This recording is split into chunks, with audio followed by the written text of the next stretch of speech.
근대 우리나라는 과연 어떤 모습이었을까요?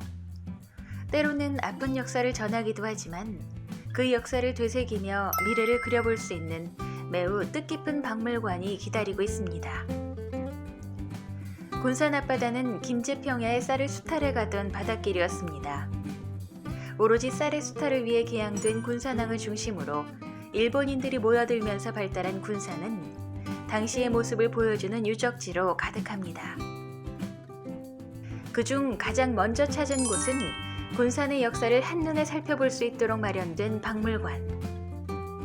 지상 4층 규모의 박물관은 해양물류 역사관과 근대생활관 등으로 이루어져 있습니다. 로비에 이어 살펴본 곳은 해양물류관인데요.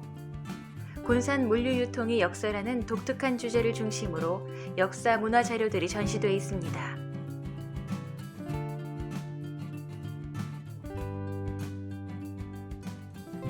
군산은 백제 근초고항 당시 백제의 땅이 된 이후 발달하기 시작해 지금에 이르고 있는데요.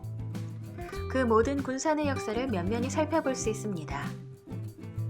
귀중한 역사의 흔적들을 하나라도 놓치기 싫다면 역사 탐방 프로그램을 이용해 보시는 것도 좋은 방법이 되겠죠? 해설사의 자세한 설명을 들으며 박물관은 물론 시간여행 마을 내의 유적지들을 돌아보는 알찬 프로그램입니다. 끊이지 않는 외구의 침입을 막아내고자 설치된 수군진영 진포. 진포는 지금의 군산을 말하는데요. 최무선 장군이 우리나라 최초로 화포를 사용했던 유명한 해전의 역사적 현장이 바로 군산입니다. 함께 보고 계신 배는 백성들에게 거둔 세곡을 도성으로 운반했던 운송선 조운선. 고려시대 이후 군산은 전북 지역의 세곡을 운반하던 물류유통의 항구 도시였습니다. 조운선은 당시 사용했던 세곡 운반선으로 박물관에 전시된 조운선은 18세기 말의 문헌인 각선도본에 실린 내용을 토대로 고증을 통해 제작된 것입니다. 축소판이긴 하지만 직접 배에 올라 살펴볼 수 있도록 만들어져 체험 코너로서도 톡톡히 한 몫을 하고 있습니다.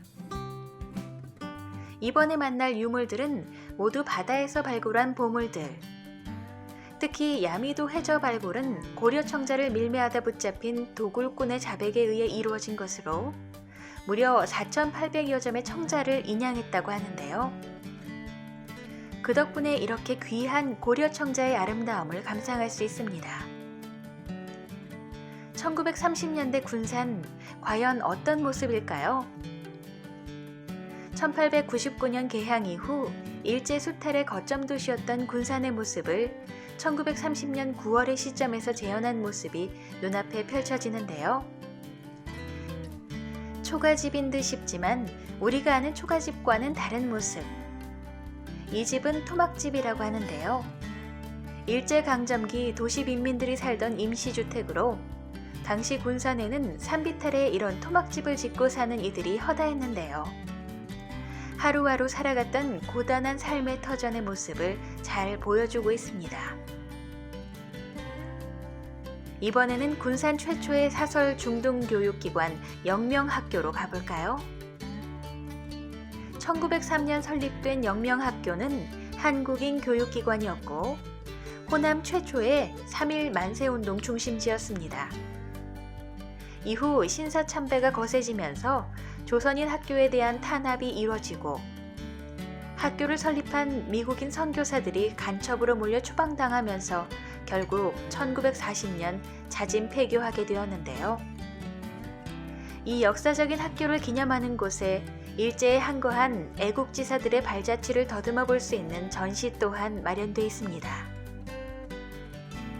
때로는 아픈 역사를 전하기도 하지만 그 역사를 되새기며 미래를 그려볼 수 있는 매우 뜻깊은 박물관. 군산으로 의미 있는 여행을 떠나보시기 바랍니다.